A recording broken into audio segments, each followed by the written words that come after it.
Il y avait dans l'église d'Antioche des prophètes et des docteurs. Barnabas, Siméon appelé Niger, Lucius de Cyrène, Manaën, qui avait été élevé avec Hérode le tétrarque, et Saul. Pendant qu'ils servaient le Seigneur dans leur ministère et qu'ils jeûnaient, le Saint-Esprit dit « Mettez-moi à part Barnabas et Saul pour l'œuvre à laquelle je les ai appelés. » Alors, après avoir jeûné et prié, ils leur imposèrent les mains et les laissèrent partir.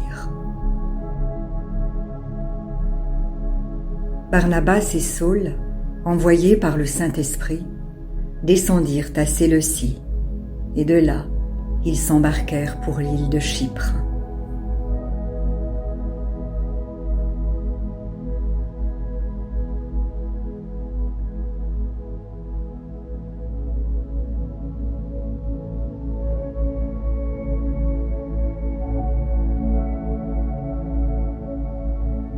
Arrivés à Salamine, ils annoncèrent la parole de Dieu dans les synagogues des Juifs. Ils avaient Jean pour aide.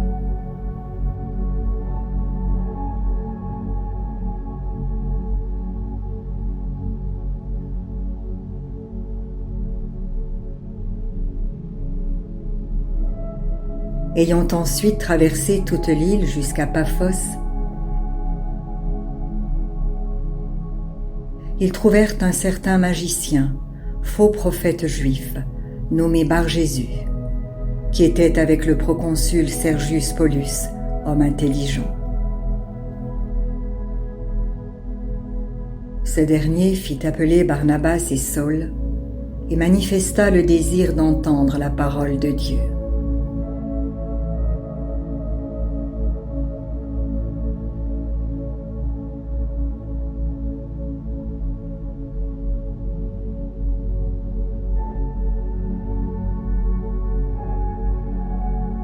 Mais Élymas, le magicien, car c'est ce que signifie son nom, leur faisait opposition, cherchant à détourner de la foi le proconsul.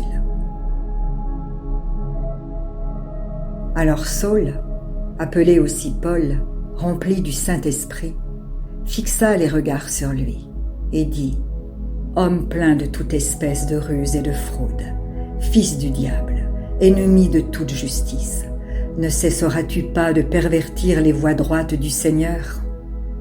Maintenant voici, la main du Seigneur est sur toi.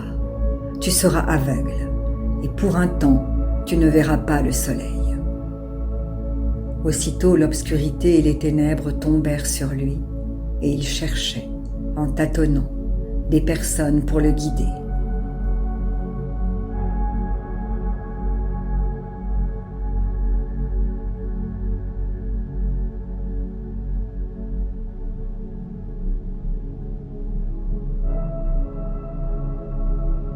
Alors le proconsul, voyant ce qui était arrivé, crut, étant frappé de la doctrine du Seigneur. Paul et ses compagnons, s'étant embarqués à Paphos, se rendirent à Perge en Pamphylie.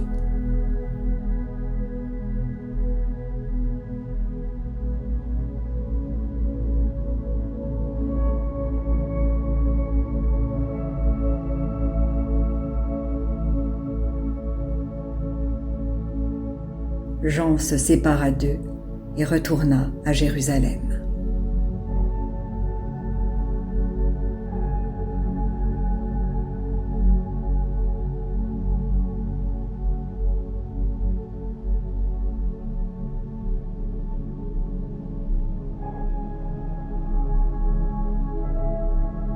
De Perge, ils poursuivirent leur route.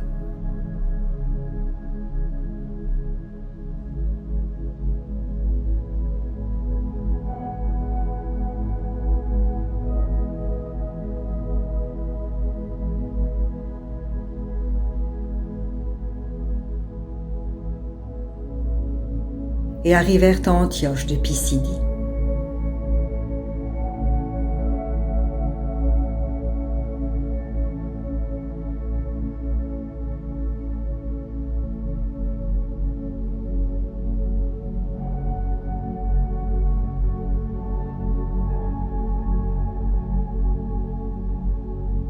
Étant entrés dans la synagogue le jour du sabbat, ils s'assirent. Après la lecture de la loi et des prophètes, les chefs de la synagogue leur envoyèrent dire « Hommes frères, si vous avez quelque exhortation à adresser au peuple, parlez. »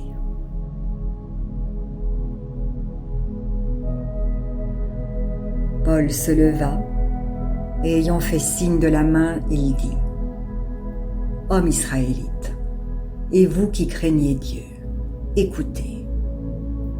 Le Dieu de ce peuple d'Israël a choisi nos pères. Il mit ce peuple en honneur pendant son séjour au pays d'Égypte.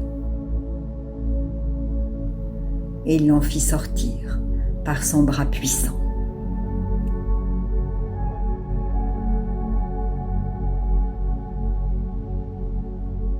Il les nourrit près de 40 ans dans le désert.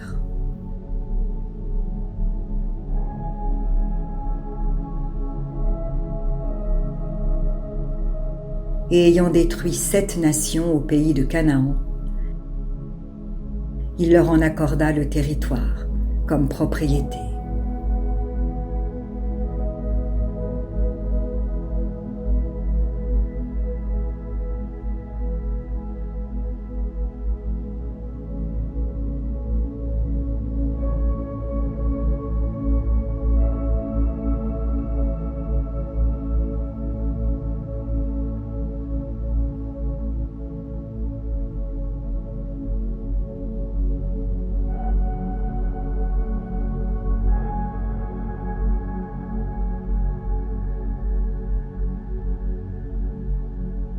Après cela, durant 450 ans environ, il leur donna des juges, jusqu'au prophète Samuel. Ils demandèrent alors un roi, et Dieu leur donna pendant 40 ans Saül, fils de Kis, de la tribu de Benjamin. Puis, l'ayant rejeté, il leur suscita pour roi David, auquel il a rendu ce témoignage. J'ai trouvé David, fils d'Ésaïe, homme selon mon cœur, qui accomplit toutes mes volontés. C'est de la postérité de David que Dieu, selon sa promesse, a suscité à Israël un sauveur, qui est Jésus. Avant sa venue, Jean avait prêché le baptême de repentance à tout le peuple d'Israël. Et lorsque Jean achevait sa course, il disait « Je ne suis pas celui que vous pensez. »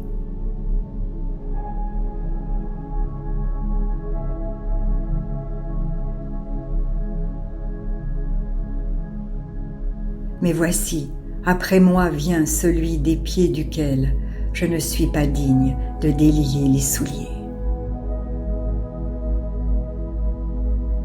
Hommes frères, fils de la race d'Abraham, et vous qui craignez Dieu, c'est à vous que cette parole de salut a été envoyée. Car les habitants de Jérusalem et leurs chefs ont méconnu Jésus, et en le condamnant, ils ont accompli les paroles des prophètes qui se lisent chaque sabbat.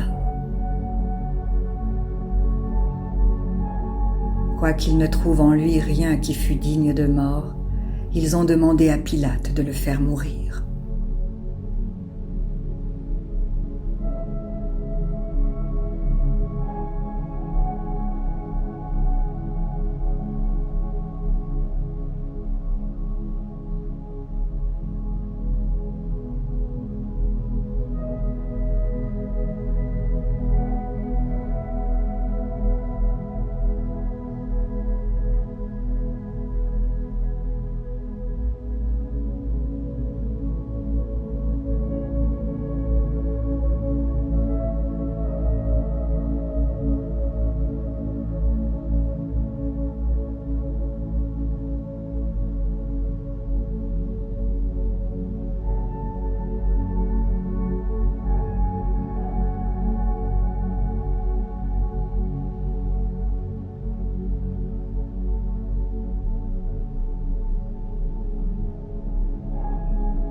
Et après qu'ils eurent accompli tout ce qui est écrit de lui, Ils le descendirent de la croix et le déposèrent dans un sépulcre.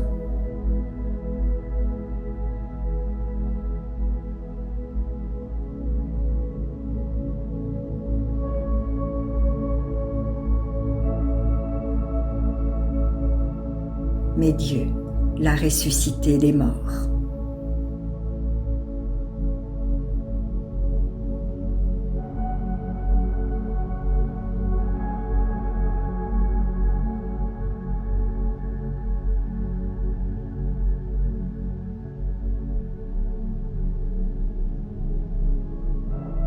Il est apparu pendant plusieurs jours à ceux qui étaient montés avec lui de la Galilée à Jérusalem et qui sont maintenant ses témoins auprès du peuple.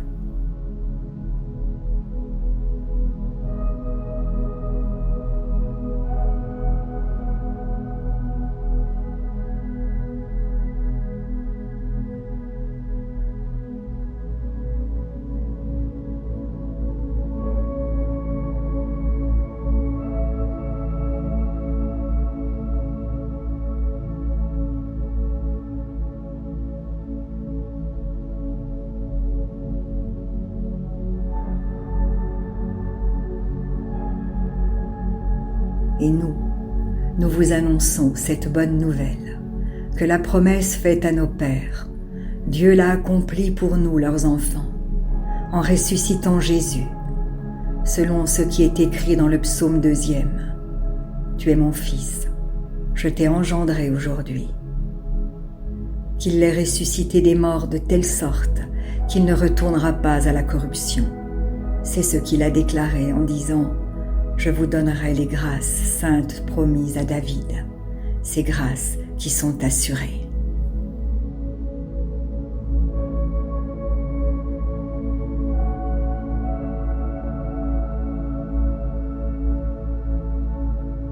C'est pourquoi il dit encore ailleurs: tu ne permettras pas que ton sein voie la corruption.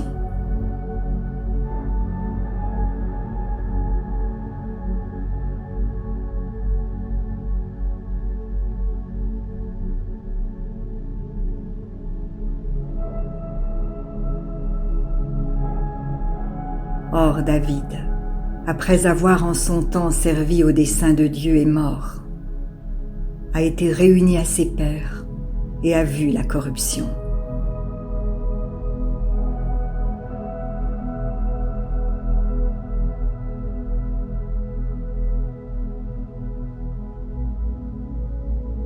Mais celui que Dieu a ressuscité n'a pas vu la corruption.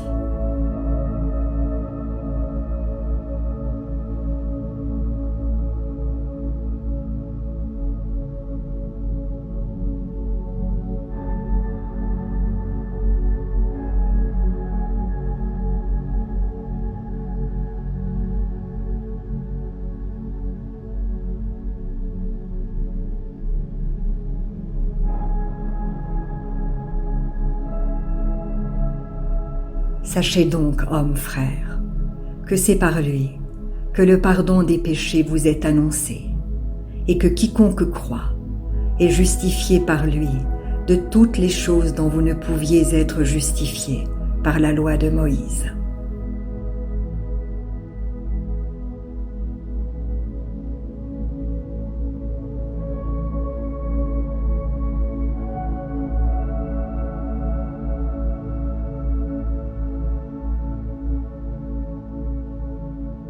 Ainsi, prenez garde qu'il ne vous arrive ce qui est dit dans les prophètes.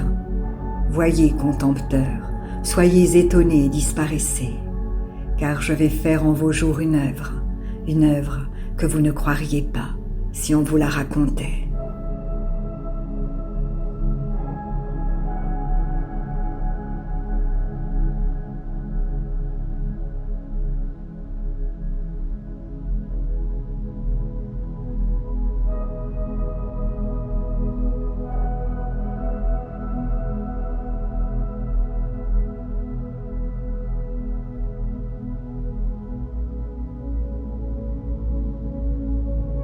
Lorsqu'ils sortirent, on les pria de parler le sabbat suivant sur les mêmes choses. Et à l'issue de l'assemblée, beaucoup de Juifs et de prosélytes pieux suivirent Paul et Barnabas, qui s'entretinrent avec eux et les exhortèrent à rester attachés à la grâce de Dieu. Le sabbat suivant, presque toute la ville se rassembla pour entendre la parole de Dieu.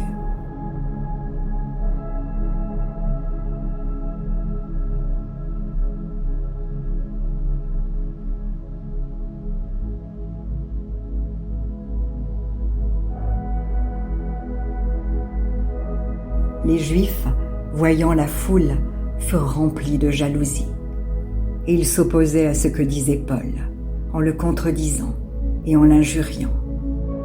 Paul et Barnabas leur dirent avec assurance : « C'est à vous, premièrement, que la parole de Dieu devait être annoncée. Mais puisque vous la repoussez, et que vous vous jugez vous-même indignes de la vie éternelle, voici, nous nous tournons vers les païens. »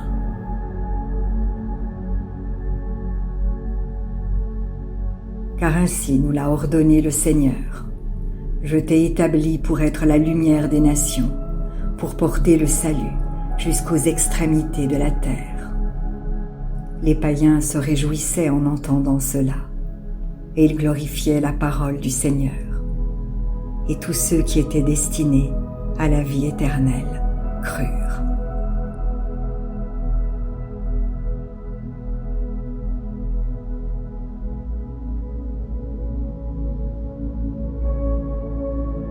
La parole du Seigneur se répandait dans tout le pays.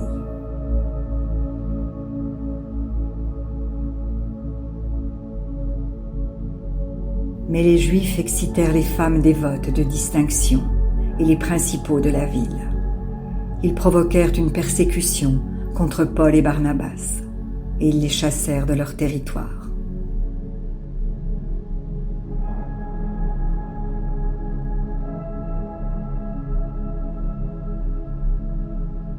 Paul et Barnabas secouèrent contre eux la poussière de leurs pieds.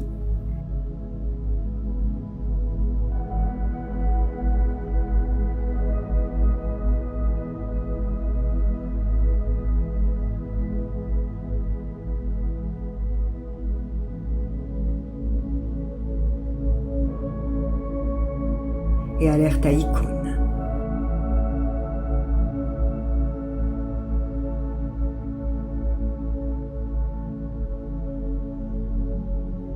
Tandis que les disciples étaient remplis de joie et du Saint-Esprit.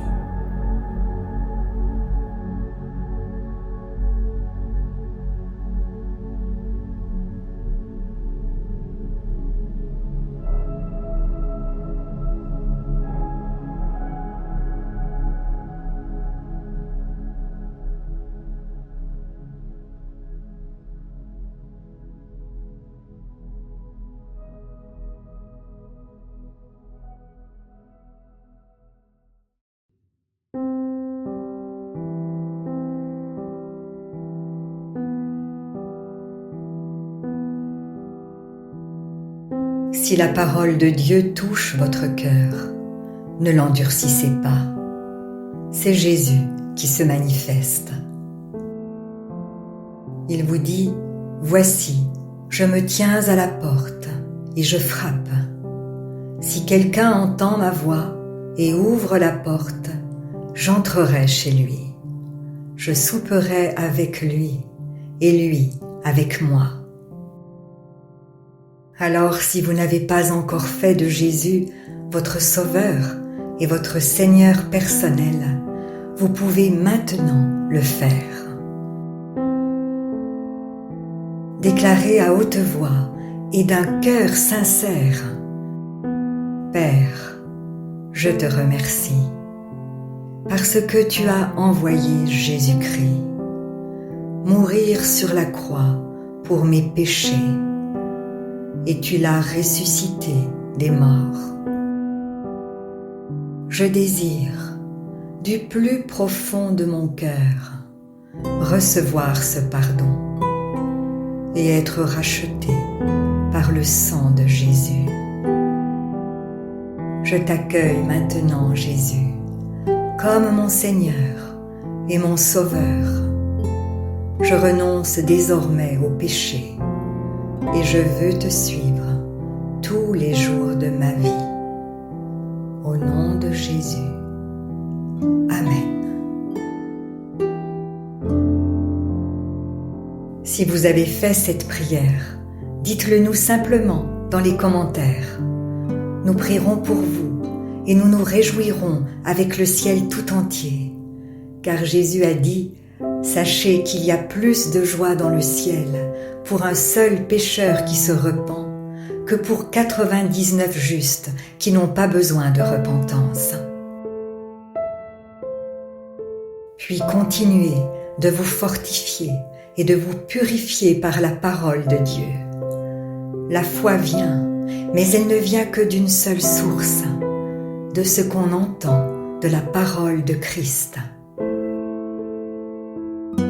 Demandez à l'Esprit Saint de vous guider et de vous éclairer dans sa connaissance. Il vous conduira dans toute la vérité. Il vous équipera pour toutes les circonstances de votre vie. Vous verrez que peu à peu, il vous révélera ce que ne peuvent comprendre ceux qui ne vont pas dans la parole. Car l'homme naturel n'accepte pas ce qui vient de l'Esprit de Dieu. C'est une folie pour lui. Il est même incapable de le comprendre, parce que c'est spirituellement qu'on en juge. Et maintenant, ne restez pas seul. Trouvez une église qui se nourrit de la parole et y est fidèle. Soyez vigilants dans les enseignements que vous écoutez, car plusieurs faux prophètes s'élèveront et ils séduiront beaucoup de gens. Et en toute chose, faites une confiance absolue au Seigneur. Vous êtes richement bénis.